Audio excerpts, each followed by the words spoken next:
আমি একটা মারাঠি মুভি দেখছি। এই মুভির সেকেন্ড হাফ আপনার বিশ্বাসকে একবার ভেঙে চুরে দেবে। এই অভিজ্ঞতা যদি মিস করেন তাহলে সত্যি অনেক কিছু মিস করবেন। তাহলে চলুন আজকে ভিডিও শুরু করা যাক। ওয়েলকাম টু ফিল্মি বাঙালি। আজ আমরা কথা বলবো একটি অসাধারণ মারাঠি মুভি জারান নিয়ে। এই মুভিটা একদিকে যেমন সাইকোলজিক্যাল হরর, অন্যদিকে মিস্ট্রি থ্রিলার। এই মুভির মূল চরিত্রে আছে অমৃতা সুভাষ। উনি শুধু একজন অভিনেত্রী নন, বরং এই সিনেমার সবচেয়ে শক্তিশালী দিক তিনি। তার অভিনয় এতটা গভীর আর বাস্তব যে আপনি ভুলে যাবেন যে আপনি একটা মুভি দেখতেছেন। গল্পের শুরু হয় একটি পুরনো বাড়ি থেকে, যার মালিক রাধা, প্লেড বাই অমৃতা। একদিন এক মহিলা ভাড়াটিয়াকে ব্ল্যাক ম্যাজিকের সন্দেহে বাড়ি থেকে বের করে দেওয়া হয়। সেই মহিলা ওই বাড়ি থেকে চলে যাওয়ার আগে একটি ছোট মেয়ের উপর করে যায় ভয়ঙ্কর এক জাদু। সেই ছোট মেয়েটি বড় হয়ে হয়ে যায় রাধা, মানে অমৃতা।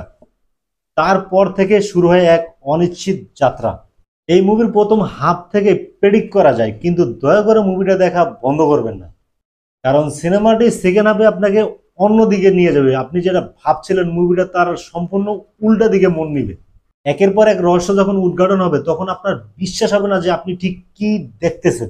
এই সিনেমার ক্লাইম্যাক্স মানে শেষ মুহূর্তগুলো এমনভাবে গাঁথা হয়েছে যে এই মুভির নির্মাতাদের একটা ধন্যবাদ দেওয়া উচিত। ডিরেক্টর আনিস বাজমির হাত ধরে মারাঠি সিনেমা এখন এক অন্য উচ্চতা পৌঁছে গেছে। এই মুভির সবচেয়ে বড় চমক হলো এই সিনেমায় কোনো অশ্লীল কোনো কিছু নেই, নাই কোনো অপ্রয়োজনীয় ডায়লগ। পরিবার নিয়ে নিশ্চিন্তে আপনি এই মুভিটা দেখতে পারবেন। আর হ্যাঁ, যারা মারাঠি ভাষা বোঝেন না তাদের জন্য আছে ইংলিশ সাবটাইটেল। মুভির রান টাইম মাত্র 2 ঘন্টা। প্রথমার্ধে হয়তো কিছুটা ধীরগতি মনে হতে পারে, কিন্তু দ্বিতীয়ার্ধে যা অপেক্ষা করতেছে তা আপনার কল্পনাকেও ছাড়িয়ে যাবে। আমার পক্ষ থেকে এই মুভিকে 4.5 স্টার আউট অফ 5। এমন সিনেমা কিন্তু বারবার আসে না। আপনি যদি সত্যি সিনেমা ভালোবাসেন, বিশেষ করে থ্রিলার ও সাসপেন্স, তাহলে জারান এই মুভিটা আপনার জন্য। মিস করা উচিত হবে না।